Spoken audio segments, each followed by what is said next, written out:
Oh, g'day, James McOnie. Are you okay? How's your week been? It's been pretty good, G Lane. Yeah. I was pretty happy with the old All Blacks squad. Okay.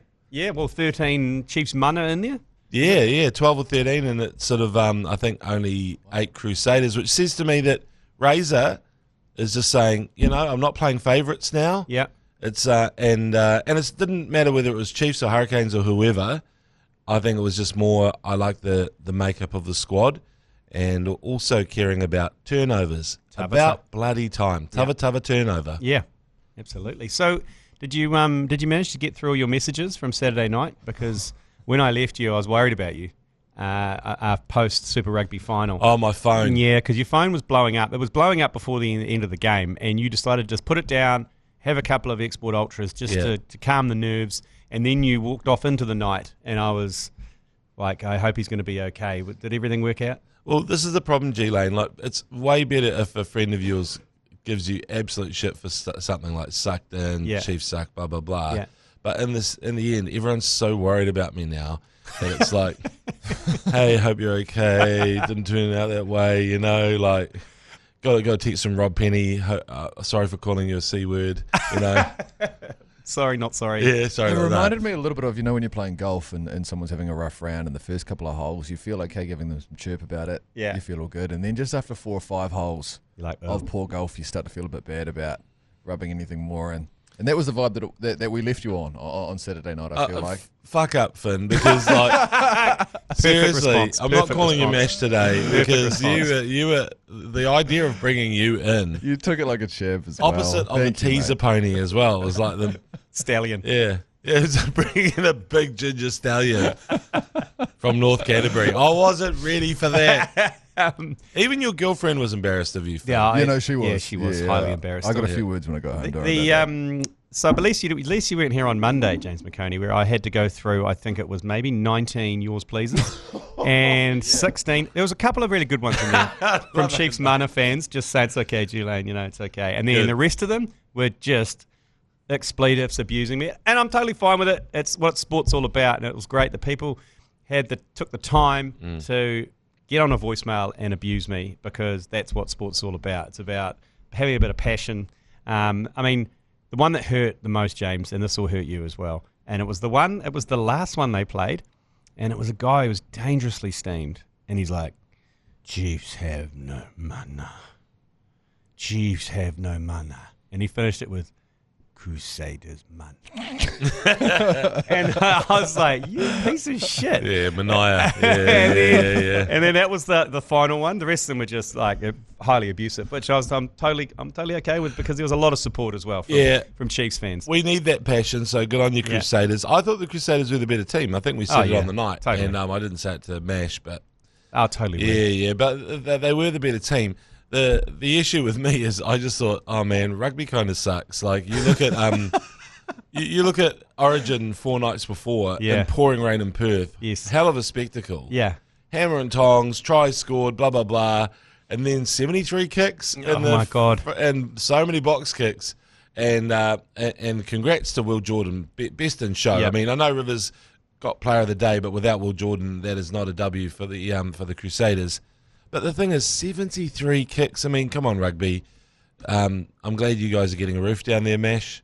Yeah. There'll be a bit more running rugby, but if people go, that's what it's like at the top level, well then it's shit. Yeah. Because even the Super Bowl is exciting with touchdowns. So 73. Every sport at the top level, maybe World Cup football, okay. I accept that gets a little bit gnarly. There's not often a 4-3, is there, in a World Cup final, although I'm just thinking of one in 1986. But anyway, yes. Because there were a couple of periods where there was the kicking duels that went on.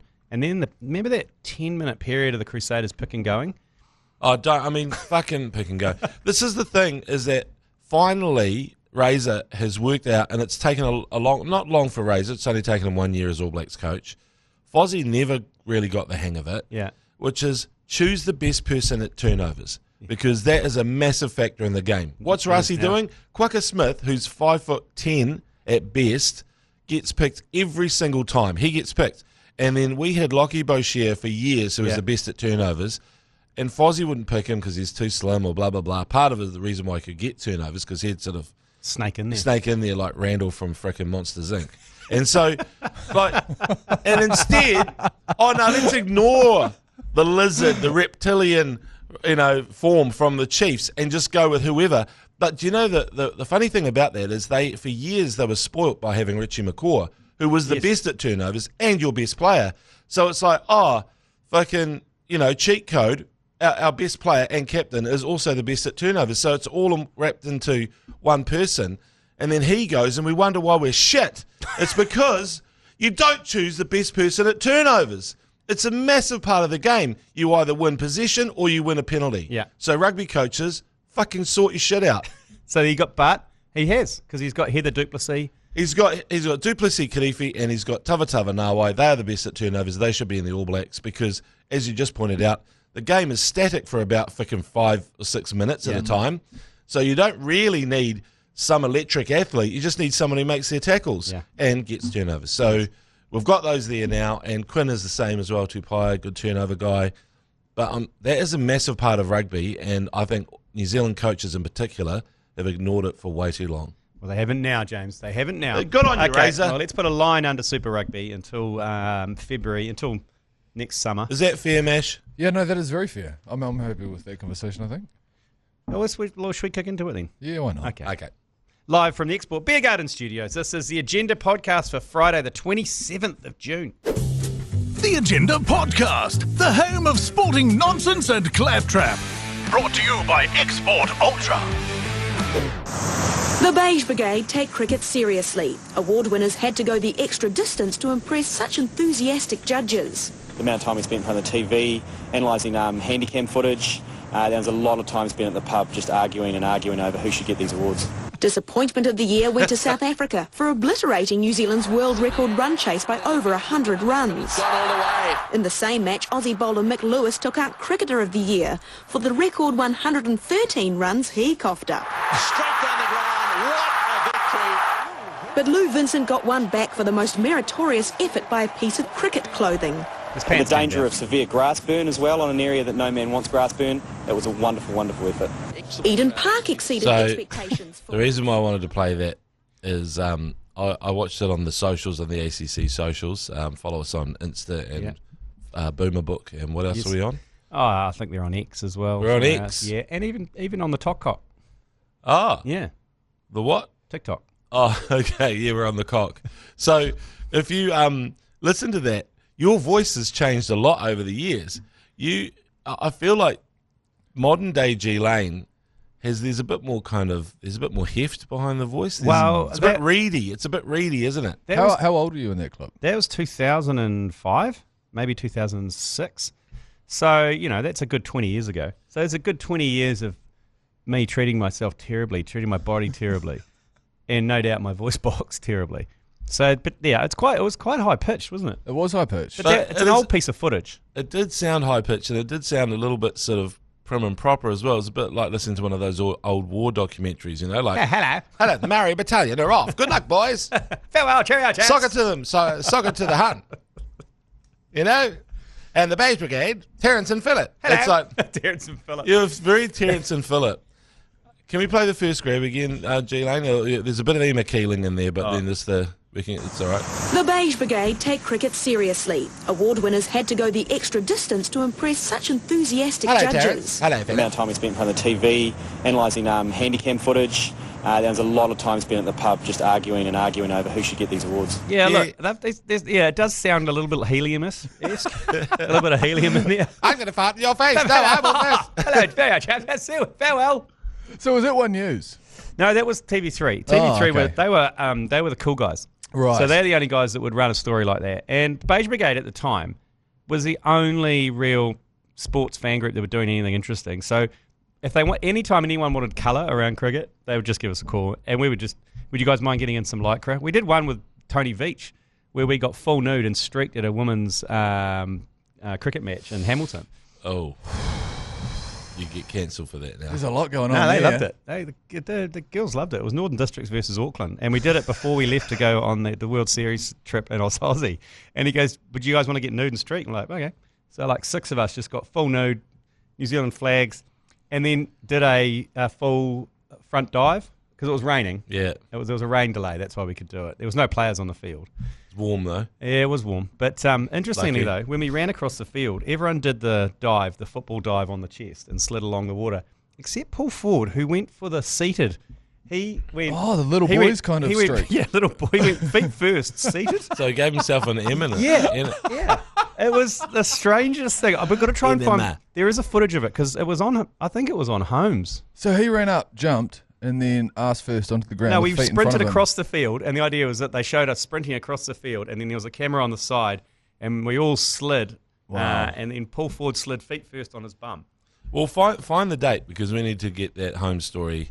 There's no, unfortunately, I mean, there were no phones that you're filming on. Nah. No. It would be in an archive prison somewhere. Yeah. Somewhere. I mean, if anyone's got it, Paul Ford's got it. He'll have it. One thing, props to you and Paul Ford and all the Beige Brigade lads. I saw Paul, the BYC podcast has reached 20 years. 20 years, which is awesome before people even knew what podcasts were. But it's more that in that era of sport, I think, like, having you guys there, Beige Brigade, just trying something different, it's kind of like what needs to happen in sport now. A lot of the time I sort of think about, what can we do about crowds and how shit they are at interacting, and there's no. I mean, you look at that Super Rugby final, take away the bells, and there's nothing. All right, yeah. There's no one singing a song. They're not even the crowd aren't even doing "Who Hey Razor Ray" or Reuben Thorne, whatever the old school, like the songs of the past. It's like it's just there's no kind of like legacy DNA of singing and interacting, and so you guys are onto a good thing. It's just that you got old and had families, and so. Yeah, a little bit. It was hard to carry on that momentum. But also, it's, I mean, in the age of people trying to manufacture atmospheres, and their idea of that, some brainstorm, let's play music all the way through it. Yeah. Which is good at a moment, but not the whole time, because then the crowd never finds their voice. It's like in a test match or in a one-dayer. They play music right up until the first ball, until the bowler's coming off his end of his run, and then they turn the music off, and it's silent. But if you leave the crowd long enough in silence, they will eventually find their voice. But that's been so drilled out of people. And Paul and I used to get thrown out of a lot of stadiums for the cricket. I think we got thrown out of pretty much every cricket stadium in New Zealand, and the excuse was, you've been too loud. Isn't that insane? So we got told, we made them admit it, we said, are you throwing us out for supporting New Zealand too loudly? And they said, yes. We're like, whew. We're in a pretty fucking sad state of affairs then, if that's what you're doing. And so, but then teams like Auckland FC have proved otherwise. If you engage with the fans and let them do whatever they want in terms of support the team to a degree, you don't want to encourage them to run on the field like fucking moron Warriors fans in Napier. Yeah. But it's about just, they've treated fans like monkeys and we behave like monkeys now. So it's kind of like, still in cricket to this day, they don't sell the first 3 rows in case people throw stuff on the field. Yeah. It's like... And every person that wants to have a good time watching sport has just decided to do it at home on their couch because that's the easiest place that they can express themselves and have the most fun cheaper. during a night. And it's Are you way talking cheaper. about masturbating? I'm just talking about like my mates as well who were once upon a time good at supporting sports teams, but now the most fun we can have is not at the game. It's at home. Yeah, well, and that's a problem. Yeah. You're treated like a threat as soon as you walk into a stadium in New Zealand. Yeah. You're treated as a threat. You're searched. You're told the rules, this, that, and the other. You get stuff taken off you. You fucking watch it and get the fuck out of here. It's pretty much the vibe you get. I know, and it's sad because the terraces at Eden Park were the Wild West back in the day. And even though you think they're good, they weren't. But it doesn't mean that you ban everything. Yeah. So... That's the whole thing. It's like, get rid of the people throwing urine and having stupid fights all the time and blah, blah, blah. There's going to be the 5%. Exactly. So those 5%, and there's always the paddy wagon for them. Yeah. It's always parked out the back of the territory, or used to be.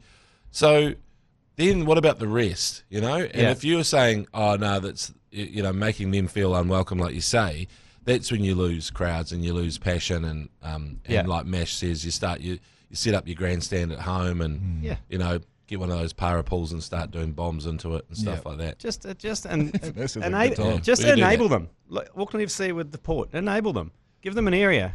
Tell them you're allowed to stand up. Tell them you're allowed to have megaphones. Tell them you're allowed to sing. Tell them you can all come down. You can let off the little flares that aren't flares, a little bit of smoke. You're allowed to do that.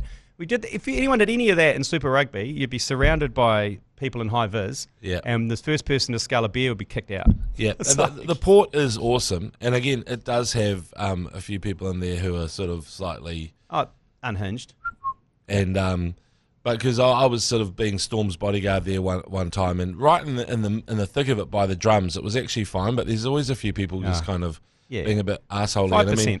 To a pregnant woman, it's like, okay, can we just chill out? But at the same time, exactly the 5% or even less there.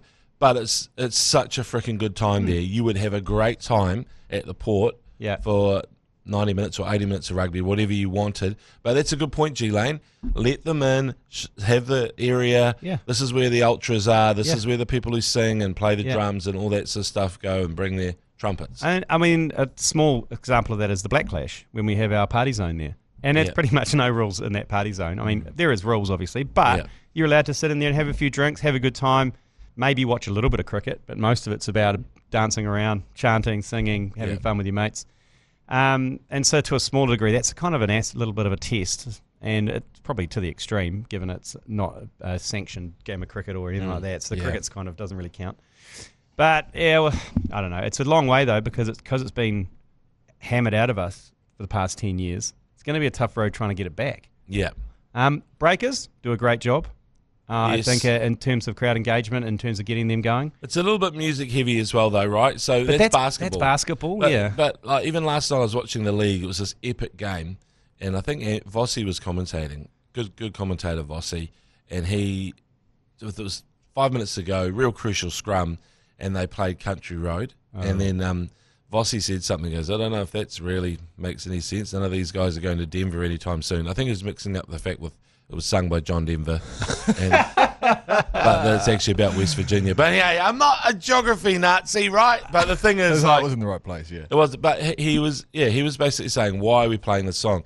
And you can ask the same, it's like, because they think people are going to sing along to Country Road. Yeah. But it's like, let's find songs that actually mean something to the, like, if you get people started. For example, over in France, they'll play the first few bars of your local song, and then you sing, and then everybody takes over. They even work out to drop the chorus, you know. So there's a little and then everyone's like, you know, ale, ale, you know, the whole sort of thing just takes over. Yeah.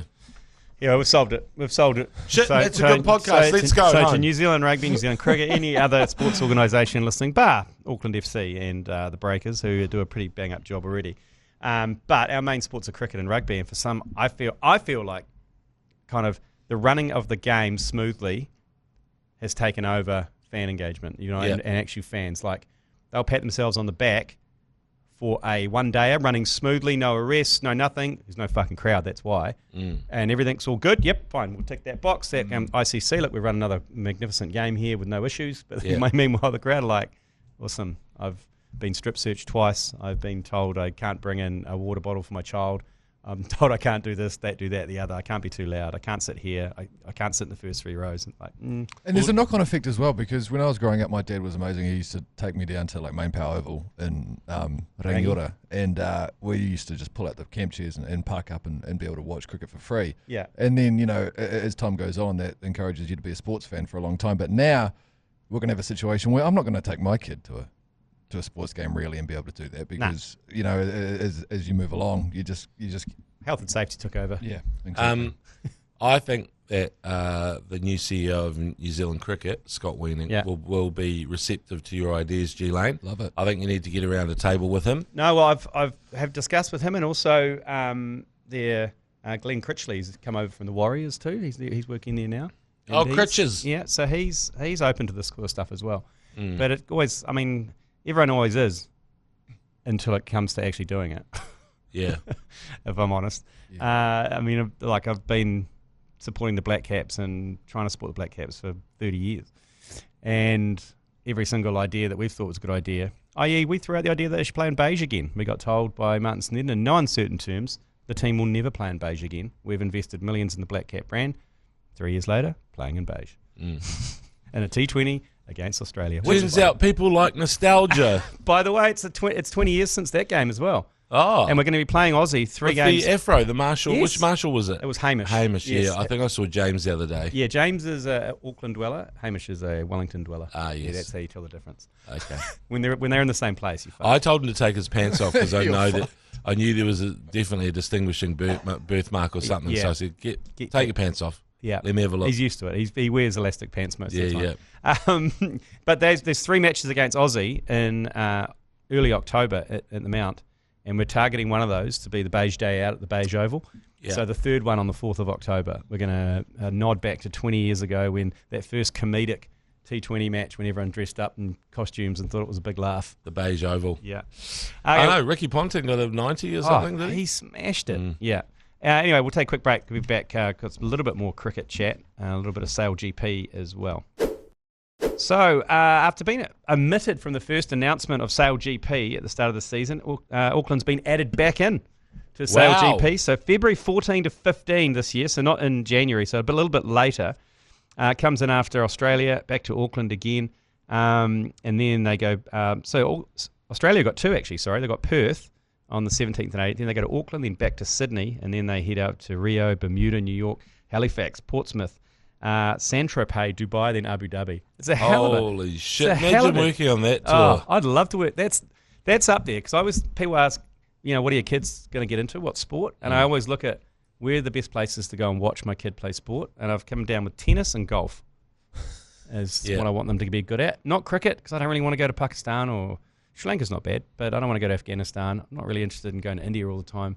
England and Aussie are a bit passé. I'm into golf. I think enough. I mean, you don't have to watch them every single hole, do you? You can, with golf, it's just adding pressure, so you can pretty much be hanging out down at the old the clubhouse. the bar. Any sport with the wherever. clubhouse, I think, G Lane, you're a massive advocate. Yeah, for, huge. Because Huge advocate. tennis is a little bit more. There's a lot of picking up the pieces when things don't go their way. Yeah. Whereas golf, you can kind of go, well, you duffed a shot, but you still take home enough money to put a giant check in the back of your car. Yeah, that's right. Yeah, so Sale GP kicks off January next year, and we're hopefully going to be part of that Auckland event. What a great time of the year, by the way. When I saw those dates come out, I was stoked. I thought mid-Feb here in Auckland. It clashed with the Black Clash last year. That's right. So it did too. we couldn't make it, and I think they purposely said that, and they were like, well, we've got to put it out a bit later. So that kind of mid-Feb, there's going to be no cricket on, that's for sure. It's the best time of the year for weather up here as well, isn't it? Yeah. I mean, I heard good things about old Sale GP here. They opened up that Wynyard Court. Oh,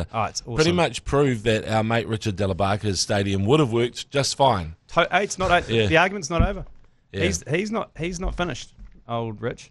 I'm not fucking leaving. That's pretty much what he said, and I'm like, well, I'm not leaving either. Okay. They're still holding out hope because the other one's never going to happen, and I don't think they're going to keep tipping money into him. Anyway, that's another discussion. He can't call it holding out hope. It's a bit too similar to a very serious charity. Okay. Okay. Is that a serious charity? I don't know. I think it is. It is. Well, yeah, in essence, but I don't know. But anyway, Rob Walter, the new Black Caps coach, he's named his first squad. Oh, shit, yes. The T20 squad versus Zimbabwe and South Africa. And good to see he has engaged with the mercenaries, and they are happy to play for New Zealand. So Finn Allen, Chineas Slog, Adam Milne and Tim Seifert have all made themselves available for that white leg tour trip of that tour. So good news. I understand if he's engaged them, why he hasn't engaged Lovey Trenty.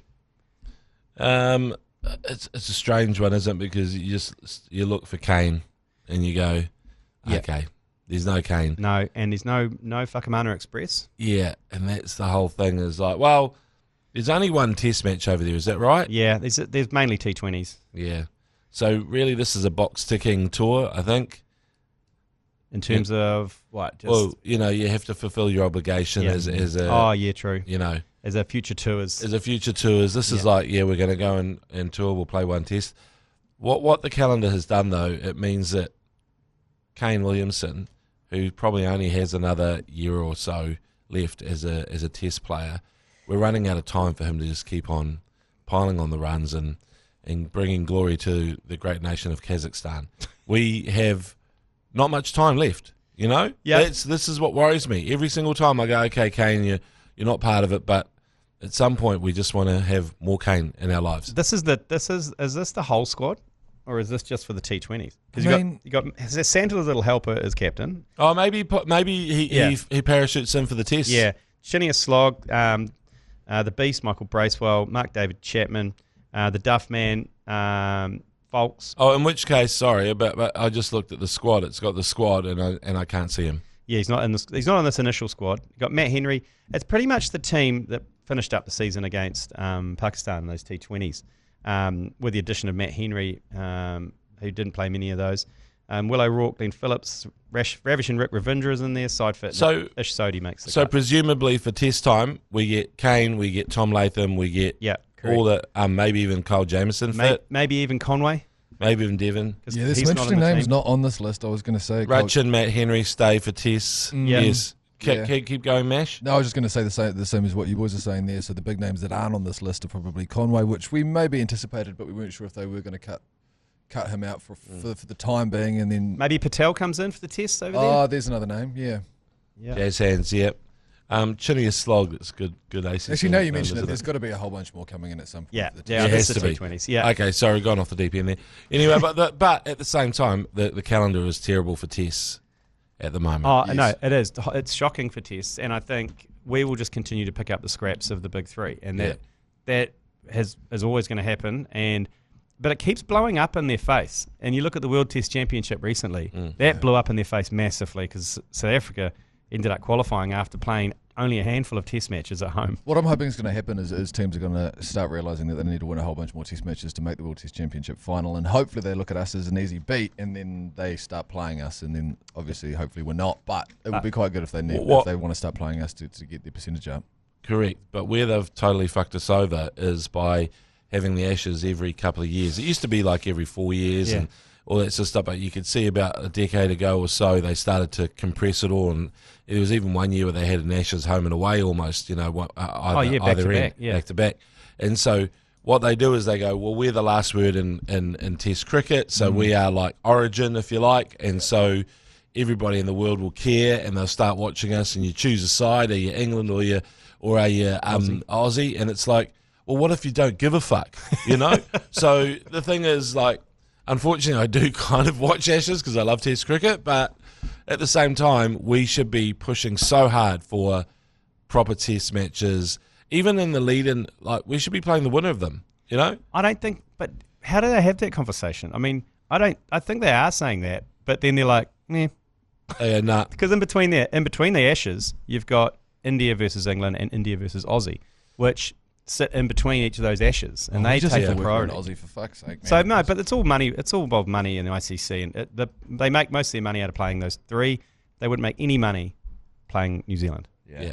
When's our Boxing Day series against Aussie? Is that next year? That's not this year. It's the next year after that. So start saving your pennies. We're going to be taking a tour over there. Yeah. Just let your families know now, okay? Because you have to fly out on Christmas Day.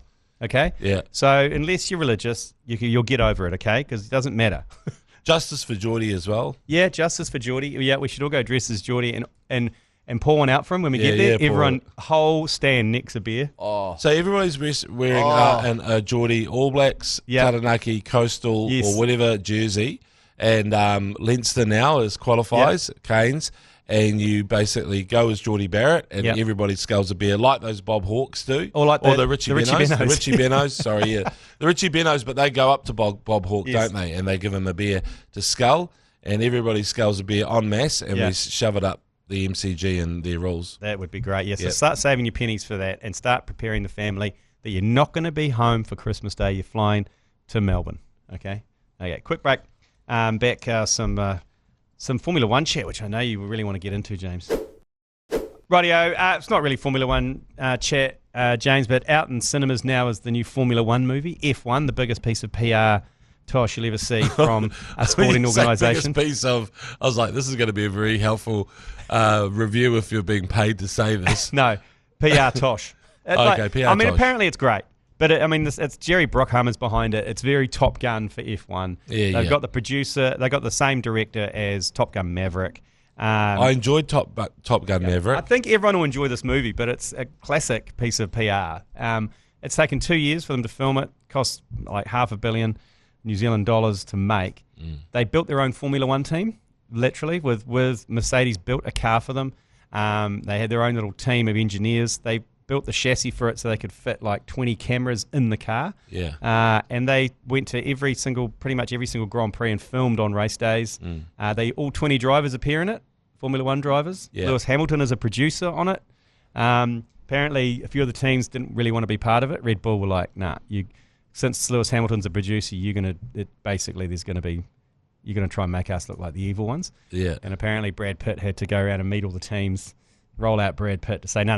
The movie's about a struggling team trying to make it in Formula One. Everyone else is just, it's giving it some legitimacy. And then they did turn them into the evil ones, did they? I don't know, probably. I haven't seen it, but Deep into the mountains of Austria, Red Bull are plotting against the rest. What are you doing? You promised you wouldn't. It'd be like Sorry. It'd be like Team America. Like the hills will open up in Austria, and out come these evil. How do we end? Brad Pitt, he is such a handsome bastard.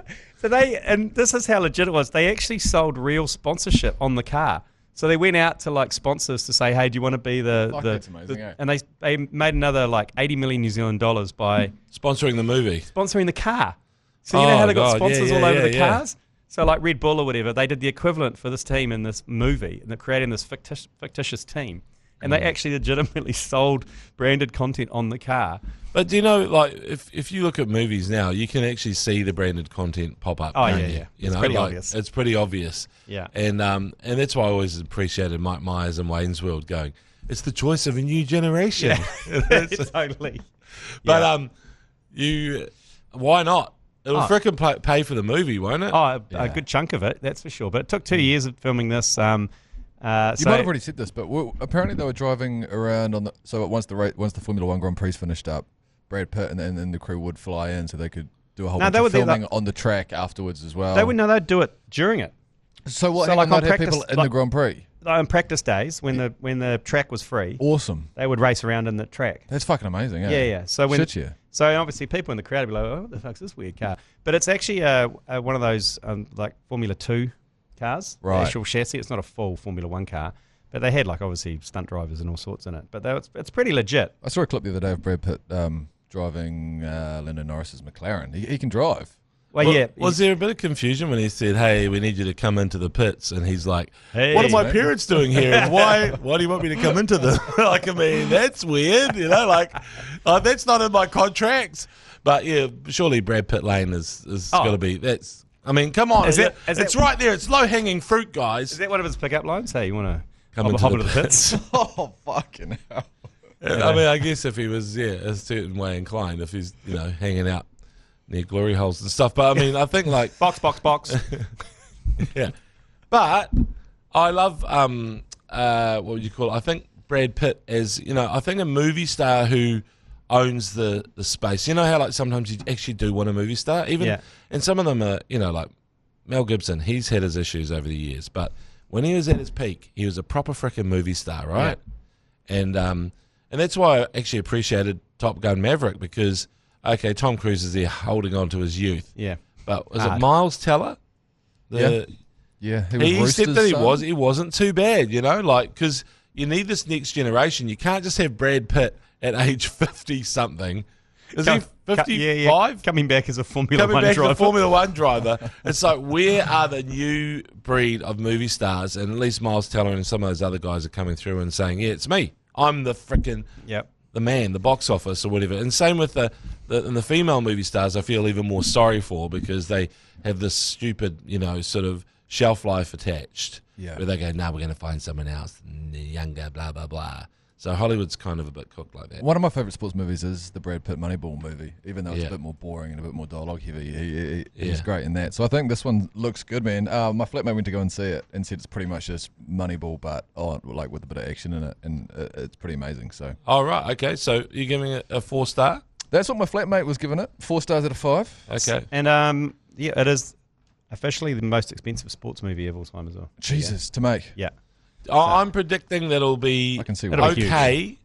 I think box office it'll be huge. Okay. Yeah. It will be because, Drive to Survive has changed the whole it's just the landscape of Formula One. Like, I mean, and everyone's trying to follow documentaries, as they're called, docs, and they work out the freaking expensive, and the reason why Formula One could afford it is because there's so much money, and they're all in one place every couple of weeks. They're all in the same freaking place, you know. So it's not, and that's why Welcome to Wrexham works. It's because You're in one place. You're in one place. You just go to the town and you just follow that freaking team. Sunderland Till I Die is my favourite. Have you watched that one? No, I've heard it's great, and I need to watch that because I've got a soft spot for the old Black Cats. They're pretty cool. Series 2 is one of the best because these absolute wankers from London turn up to take it over, and you immediately hate them. Yeah, and so do all the players and fans. And then they run back to London again.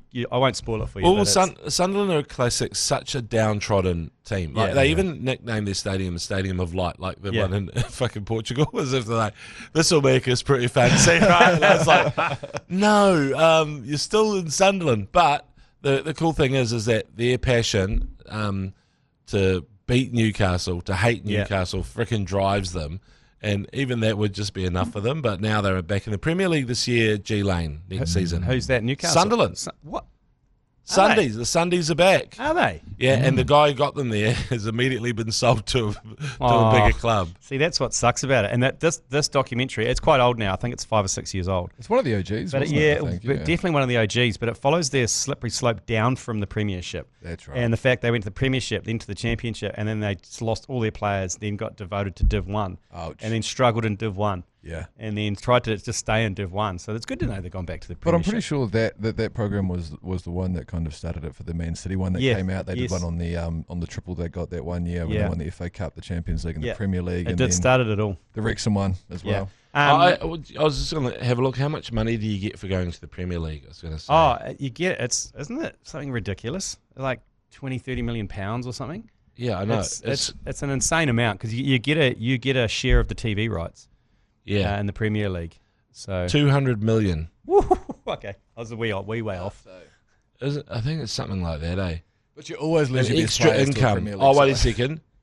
Maybe there's an actual payment, but that's the estimated for income. Anyway, it's just so stupid. Yeah.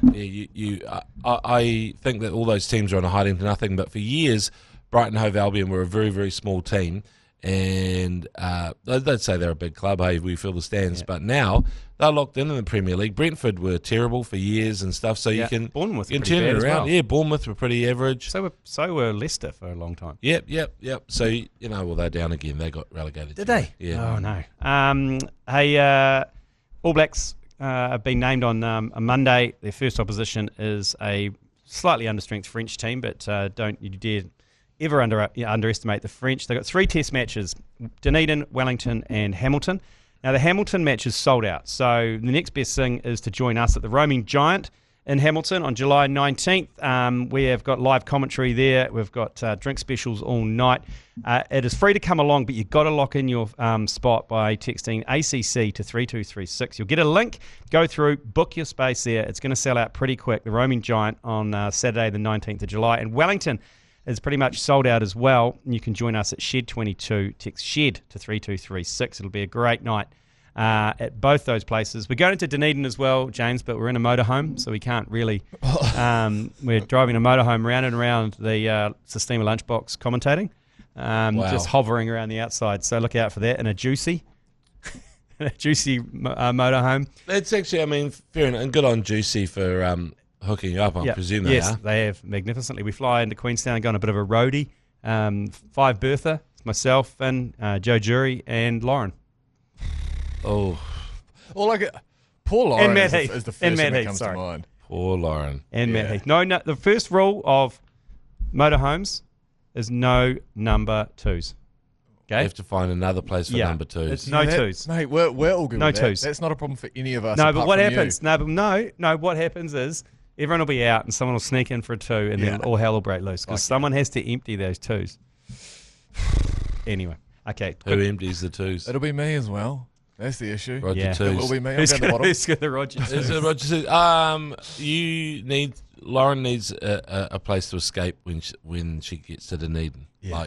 You can't expect her to be in the camper van in Dunners with you.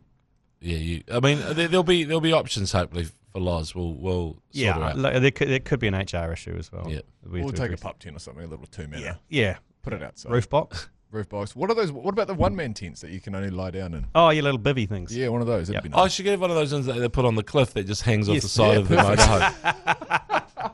Yeah. I know, yes. Yeah. That'd be cool. Okay. She'd only need a real small one too. Oh, tiny. Oh, yeah. Tiny. We'll take a quick break. We'll be back. We've got quite a few yours pleasers to wrap up the week. Yours, please. Brought to you by Export Ultra.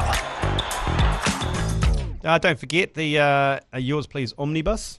Are we leading this week, or we got? We're through not them doing all? one this week because we've got a Off the Long Run podcast with Carl Jameson, which will be out Oh, tomorrow. yes, that's right. So Carl Jameson, we've got him for a good hour or so tomorrow. Yeah, for but Off the Long Run. do keep them coming through because we'll do an omnibus next week. Have you recorded the one with Kyle Jamieson? Yes, I have. And how was he? He was good. Nice He's as, good. yeah. And you know what? He was pumping us up because he said he's never felt fitter and stronger and good about his game as he does now. Cool. So, Did he share any good stories?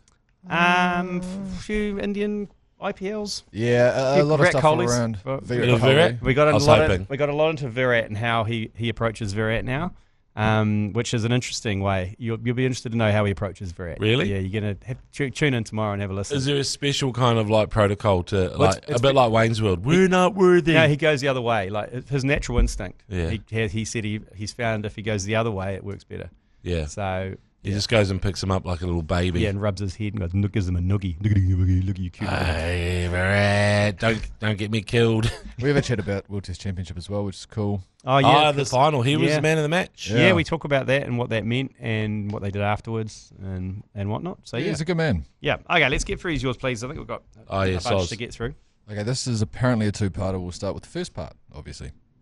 Hey boys, I see the Aussies are going to have a Super Rugby Australia soon, just to have more games at a higher level for longer. When are we going to sort our shit out in this part of the world, just in general? Like, can we get Super Rugby to go from March to October, and then you play Rugby Championship May, June, Northerners come in July, and you play seldomly Super Rugby through there? Or can we get the Japanese involved somehow and have our own Southern Heineken Cup or some shit? Let's sort some shit out. Okay, he got cut off, so I imagine he winds back up for part two here.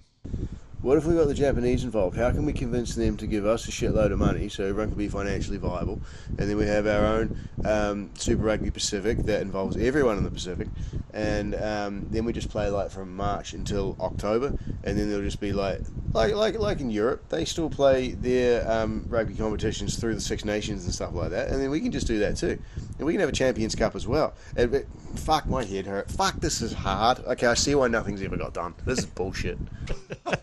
He gave it a nudge, He though. he did, and good on you. It was a fantastic 60-second brainstorm. It was a live brainstorm, wasn't it? But basically he wants to mirror NRL, doesn't he? March to Yeah, no, October. everybody froths on the NRL thing. I don't think it's going to work because, to be honest, I think the appetite for Super is about right. Do you know what I mean? Yeah, I I don't. don't think you can go round again. Nah, I think it would lose steam. For It would, some it would, reason. it Not would. enough teams either. I mean, I know No. you're saying loop in Japan, loop in. I mean, you'd have to get. America wants a piece. I mean, Yeah. if you could get America to buy in and there were good players there. Yes, and they had 4 teams. They had, maybe at least 2, but something like that. Because how many has the NRL got? 18? 16. 16? They want to expand to 18, don't they? Are they 17 at the moment? Because there's a bye, isn't there? So it must be 17. Okay. I don't know. Let's have a look. I need to update my... There's 17. 17. There. 17 NRL teams. So, I mean, look, it's So way off. So with the Bears, you've got 18? Yep.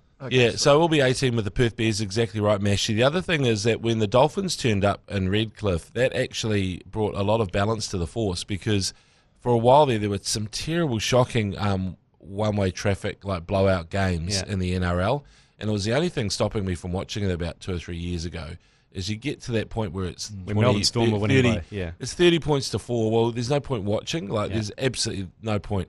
So unless you're a fan of that team and you go, I want to see, Xavier Coates do a big dive. But Redcliffe took a certain amount of talent there. It's kind of fucked over the Cowboys, but that's all right. They'll sort it out.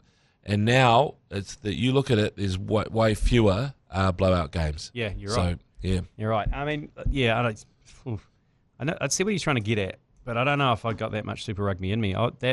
I'm suggesting Super Rugby should be a bit shorter and we should focus on NPC. I think NPC needs to stay alive, but it needs to be way cheaper. Yeah. So I think you got to play regional games. So the South Island teams just play South Island, Lower North Island play Lower North and Upper North, and then in the end you bring them together for playoffs and just save on all the travel and shit like that, I reckon. Although apparently there's such a big deal done with Air New Zealand that it all sort of ties in. I don't know, fucking hell. But I'm sure if you did that, you'd save a hell of a lot of money. Yeah. Teams and buses, baby. Is money the issue? Is the logistical budget the issue with NPC? Is that what I mean? Well, I mean, it's probably the rising what do you call it, salary bill or whatever, the wage bill. So to keep players here, like for example, someone who's not going to make the All Blacks, and you want to keep them in New Zealand, but they're an integral part of your Super Rugby team. That's the hard part, you know. Yeah. So for I don't know, Braden Ennell, I know he's been in the All Blacks, but, you know, someone like that, or Tom Christie or whatever, like to keep them in New Zealand, you've got to make sure that NPC, or they've got opportunities to earn money. Otherwise, they're not going to stay here because their what do you call it, price on the open market is probably 2 or 3 times what they're getting paid in New Zealand. Yeah. Okay. Well, anyway, let's get into the weeds rugby, of that. Rugby shit. Next one. Yours, please. Scrap it. G'day, fellas. Just having a bit of a think over everyone whinging about the Frogs sending down a weakened side to play the All Blacks. Don't we put out a weakened side every time we play? Like, have we put a full-strength side on the pitch since the Rugby World Cup final? New Zealand Rugby has chosen not to pick Richie Mwanga or Lurch. So how's that different than France not sending their full-strength side down? Oh, interesting. Oh, interesting. He's a globalist. Yeah, huge globalist. Well, there's a reason why they don't put Richie Mo and Lurch is purely because you can't. Contractual issues. Well, no, they've said they have to pick New Zealand-based players. But that's what he's saying. He's saying we're expecting all of the best French players. But they're all playing in France. They're all playing in France, and there's only a couple that have gone to Japan. But yeah, it is a strange one. That I know. But I was just thinking when he said the understrength Frogs, should we be calling them the tadpoles? That's good. That's good from you, James. You're really talented. We'll call them the tadpoles. Yeah. I was wanted to call them Les Miserables because they'll be miserable, but we'll wait and see. But that's a bit unfair. But we can call them the tadpoles. It's the equivalent of us sending an All Black team over to play England, Ireland, Scotland, and France. The 2 weekends of the semi-finals and the finals of Super Rugby, and all of the All Blacks have to play there, and we send a B team. That's the equivalent of it. Yeah. So when you say it like that, though, you can kind of understand why they are doing this. Yeah. So, yeah. What's their big competition? Yeah. But why don't they just delay it by a couple of weeks, and then they all could have come because it's their finals at the moment. Yeah. Anyway, whatever. Next one, yours, please. Yeah. G'day, fellas. G'day, mate. Hey, just wondering if Meshi and Joe Jury have got the knife sharpeners out. They've got the bootload of firewood ready to go, fire poker in the back seat, ready to shoot on around to G Lane's house and stoke the fire, put a log on and look them dead in the eye and, you know, maybe go sharpen some knives. Yeah. Anyway, cheers, lads. Up the Crusaders. Well, what's he talking about? Well, we had a bet around if the Crusaders won, then these guys would get to come over to my house and sharpen my knives, which is a huge honour. No, it's responsibility. It's a huge kick in the teeth for the man of the house. The man of the house, you pretty much think that you run the shop. Every time you have a barbecue, Mash is there to run the barbie. And the other one was to when they put a log on. You should do that. And when one of them was going to come over and look me in the eye while he opened up my fireplace and put a log on it. And give you a little cuck chair and stuff. Yeah. I think you should cuck G Lane, and I think that we need to organise a barbecue where G Lane just sits there while you do everything. Yeah, that's a great idea. And then you and Anna sort of welcome people to the party and all that sort of stuff. Who's that guy on the barbecue? And I was like, I don't know. And people, and bit by bit, the people there realise that you're being cucked. Yeah, that's good. Yeah, and then Joe's in the kitchen just going sharpening my knives. There's just a few logistical issues. We will sort those out, and we will get a time to make sure that does happen, though. Crusaders cuck night. We'll make it happen. Yeah, we'll make it happen. Okay. I have to admit, it's not a priority this week, but maybe next week we can start. Oh, look, it won't go away. No, it won't go away. It won't go away. That's for sure. Okay. Have we got any more? Is there one more? Yeah, we got 2 more. 2 more. Okay. Second and last one, yours, please. Yeah, g'day. Just a quick one on the Dolphin chat. Mm-hmm. I'm going up to McOnie this weekend. Oh, yeah. Oh, yeah. And wondering where Opo. a quick nice spot would be to Careful. get fucking roped into a marriage. You know what I'm saying? Anyway, you let me know. I'm not going up to Opo to get fucking molested by a dolphin. I'll be doing the dolphining, hopefully. Anyway, love his fuckers. Okay. Just got mixed messages there, but this was out the back of our Hooked on Freddy podcast where, a guy got accused of masturbating a dolphin. When really he was just going for a ride with the dolphin because they use their penis as an appendage to hook you in to take you for a ride. Oh, right. Do they? Yeah. So What do you mean? But you're on top of them? No. They can grab you from underneath and take you for a ride as well. Oh, right. Yeah. And where do they hook you? Up the jack seat? No, just around the waist. It's quite big. Oh, right. So they kind of under the arm or around the does waist. it curl around and you can grab onto their dick? Yeah. Oh, yeah. It changes the dynamic of like SeaWorld, doesn't it, when you find Yeah. out that's how that works. Yeah, more in the wild. I don't think many in SeaWorld they just let them. I don't think there's many of them left anymore. I think Right, okay. I'm just thinking Dolphin Dick is a good name for a covers band. Like you could. It's a good player. We are Dolphin Dick. It's a good player nickname too. It is, yeah, if someone's yeah. got a massive, just call him Dolphin Dick. Dolphin Dick. Yeah. Anyways, I'm going to see it was the home of Opo. Don't call them a Dolphin Dick because it sounds like Adolf Hitler sort of thing. Adolf Dick. Yeah. Yeah. Okay. Well, good luck there. And where is he going? Opo.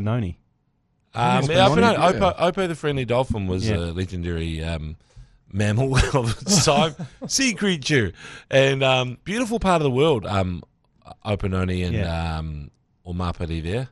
Yeah. Good right luck next to each other. Good luck with your dolphin pestering. Last one, yours, please. Fact check time. OCD's peeking what have I everywhere. said? Number one, there's no Melbourne at the Club World Cup G Lane because they'd have to win the Asian Champions League first, and Auckland will never be there because they play out of an OFC country, and Asia has said they're not allowed to play in the Asian Champions League. Number two, they did not go off for rain. They went off for lightning for Auckland City. That's quite a common occurrence this time of year in Major League Baseball. Number three, get a German VPN. I watch India versus England on ICC.tv for free here in Germany.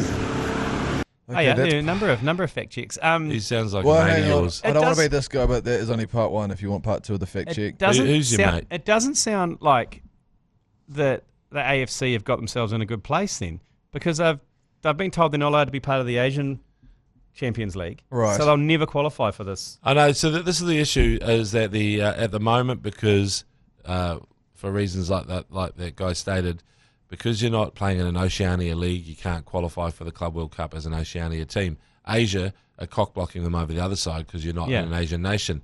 So they are in absolute limbo. But the thing is, because there are anomalies at play for them to actually play in the A-League and be part of that, and even letting Australia play in Asia is kind of crazy as well, right? So FIFA have made all these exceptions, including people like Tim Cahill, who played for Samoa first, but is pretty much the greatest Socceroo who ever lived. Like, technically, once you've played senior football for someone else, Diego Costa, etc., go through all these freaking anomalies. Even when FIFA allow two nations to host, they give a spot to each host nation. So if, and I know that it's only happened really in Euros, but for example, Belgium and fucking Holland and Switzerland and Austria, they get two spots, which is not, because really there's only one spot for a host nation. So what I'm saying is there are so many anomalies in football. Just let Auckland FC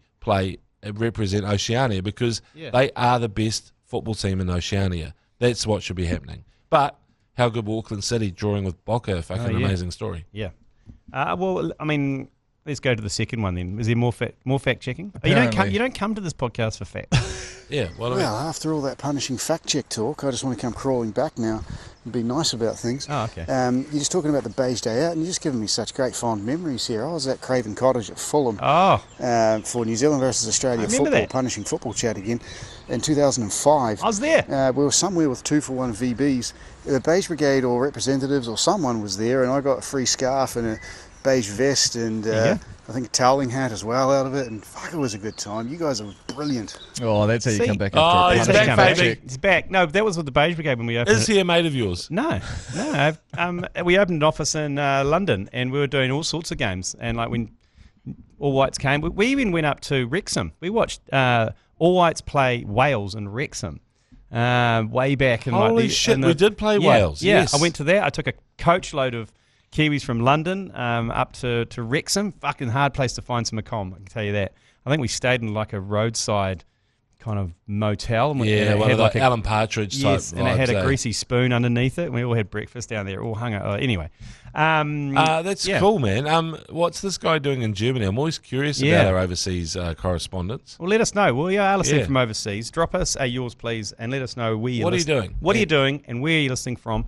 Can you sponsor us? Yeah, and slide into the yours pleases on the microphone button in the right hand corner of the iHeart app when you're listening to the agenda. A lot of people are sending them through on the ACC a page, because there's the ACC stream, which is for commentary. Then there's the agenda one. You've got to go into the agenda one and press the mic there for it to appear with us. Mm-hmm. We might find it in the ACC one if you send it there anyway. We will eventually. Yeah, well, eventually we will, but you just got to send it to the right place. James, have a great weekend. Cheers, no rugby. Just a a bit of wars. No, actually, club rugby. I'm going to watch Varsity play Marist on Saturday or tomorrow. Whereabouts is that? At Varsity. Oh, nice. Yeah, and which is Merton Road. Good place to go. So you go support your local club, your local school. G Lane, I know you'll be coaching. I've got 3 home games tomorrow, so that's good. I don't have to travel to Coomew or Helensville or Massey this weekend. All at home, and also I get to go to an All Black training tomorrow in Albany. Cool. So they're training at 9:30 tomorrow morning, the All Black squad for the first They're in training. Auckland. Yeah. Wow. Yeah. Okay. If you're in Les Mills, you can go and pest around the changing room. Anyway, well, have a great weekend. We'll see you Monday. The Agenda Podcast, the home of sporting nonsense and claptrap. Brought to you by Export Ultra.